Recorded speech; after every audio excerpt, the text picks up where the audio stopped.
All right, Larry Krueger here from the Pig and a Pickle Krug Show with a little video on the Niners as Colin Cowherd puts the blame on Brock Purdy. Is he to blame?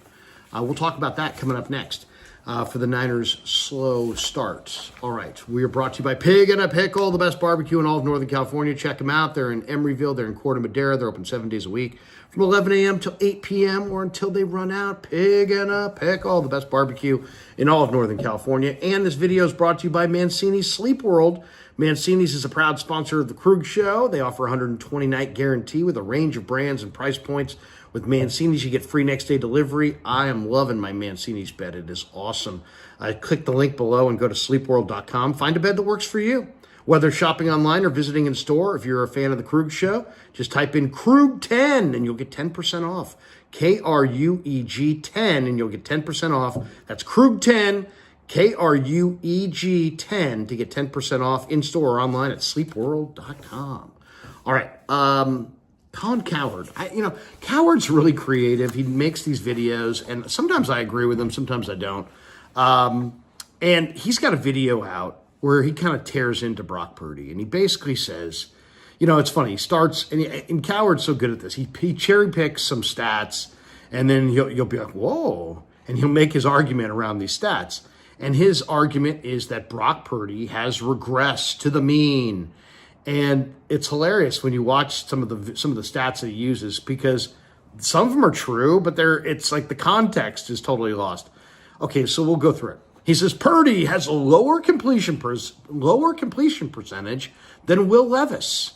You're sitting there going, "Wow, Will Levis stinks." And true enough, sure enough, Will Levis 68.4% completion percentage, Brock Purdy 65.6%.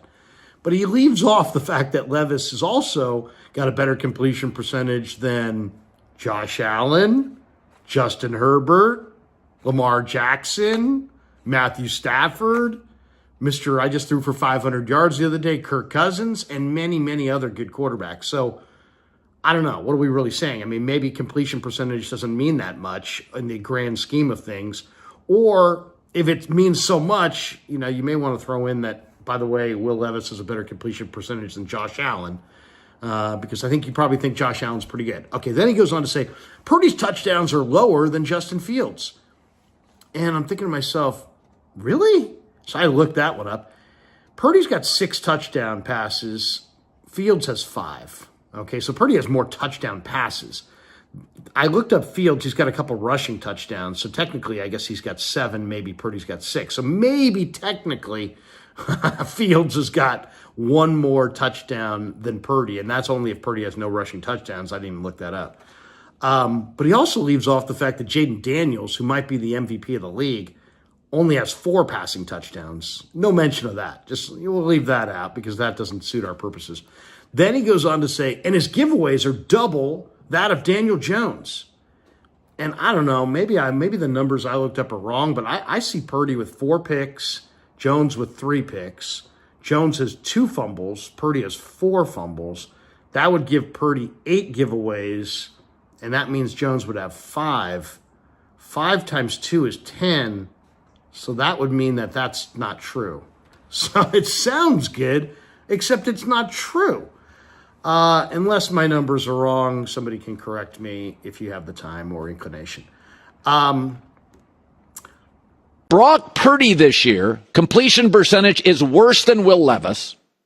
His touchdowns are lower than Justin Fields, and his giveaways double Daniel Jones. He has regressed to the mean. And what's concerning is he's only missing one piece, Christian McCaffrey. Once you pay Brock Purdy, you got to take away some of the toys.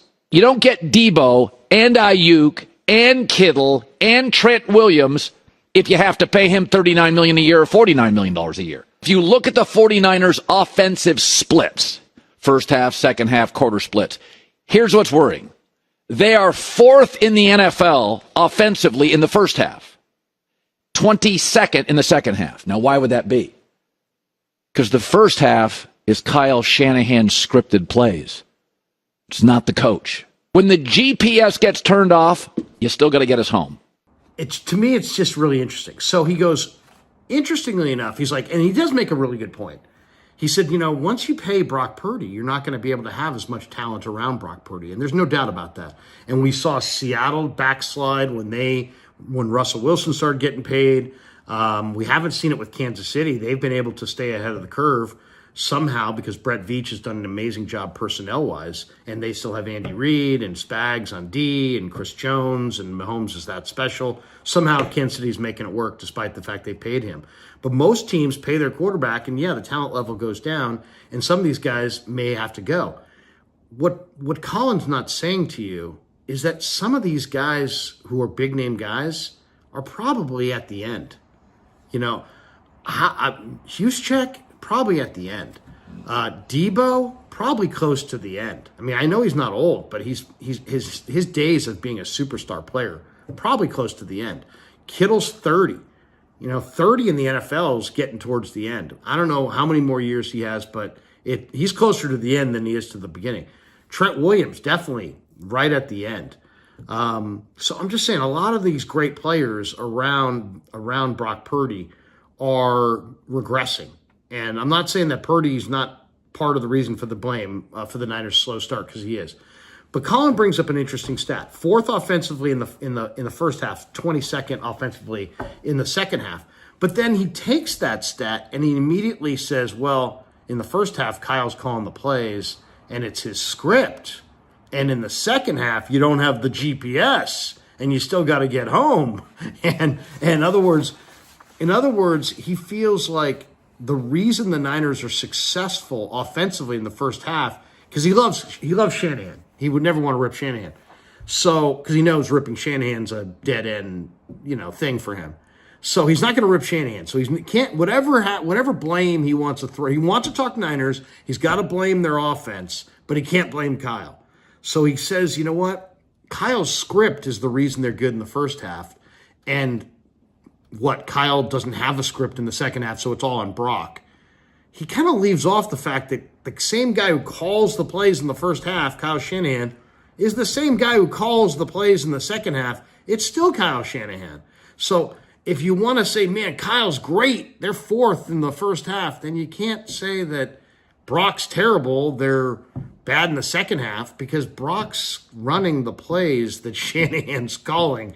So there's a little disconnect. All right, let's talk about it, though, because he brings up an interesting stat, and I will take him at his word that the Niners are right, that this stat is right, and that the Niners are 4th offensively in the first half and 22nd offensively in the second half. Why? Let's talk about why, because his reason's ridiculous. Shanahan's the play caller in the first half and the second half. So that's stupid. But there could be some legitimate reasons. Well, I can tell you, since I've been to all the games and I've watched every play, this last game, they had 4 possessions in the second half. They turned it over 4 times. Once was a turnover on downs. 2 were interceptions. 1 was tipped by a defensive lineman and caught by a defensive back. The other, he got knocked into the air and the ball fell into the air and a defender picked it out. The other one was a fumble by J.P. Mason. Turnovers. Why are the 49ers struggling in the second half? It probably has a lot more to do with turnovers. Now, the turnovers, you can put some of them on Brock, but turnovers is a big part of it. Also, it could be lack of conditioning. The Niner receivers are getting 2.0 yards of separation per target. That's dead last in the NFL. Nobody's separating from the defensive coverage. So is that on Brock Purdy? Is it on Brock Purdy that nobody's separating? It could be a lack of conditioning. It could be guys are getting old and aren't as good as they used to be. Kittle, Debo. Pearsall's the youth. Cowing's the youth. Those guys aren't on the field. They're going with an older group of weapons at this point. Juszczyk, CMC, Ayuk, Debo, Kittle.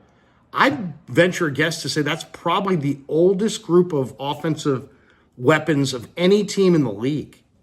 Okay, so maybe some of their weapons are getting old. Maybe some of the conditioning is not great. Maybe the lack of speed on offense is creating a lack of space for the offense to operate. I think that would be one of the things I would throw out there as what I think it is. I think the Niners are slow.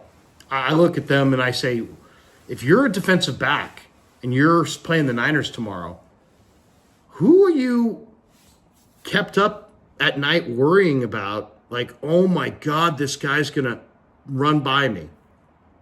Ayuk's their speed and he's marginally fast. They don't have anybody who's like legitimately fast anywhere. They don't have a burner tight end.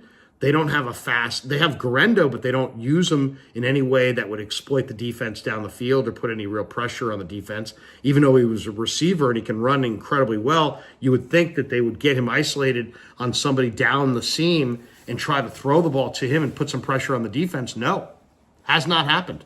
Haven't seen that at all. He's the speed. Cowling has played no plays from scrimmage.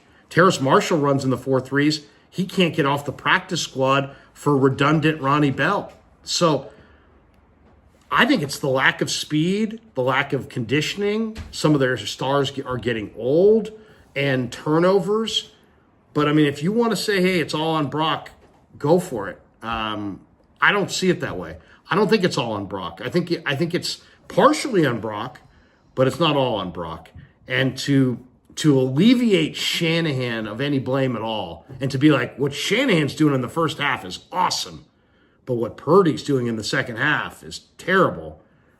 Come on. That's not serious. That's not serious, Sam. That's not serious analysis. Anyway, I hope you enjoyed the video. Thanks to Mancini's for sponsoring the video. Thanks to Pig and a Pickle for sponsoring the Krug Show. Thanks to all of you guys for supporting the Krug Show as we approach 50,000 subs on YouTube.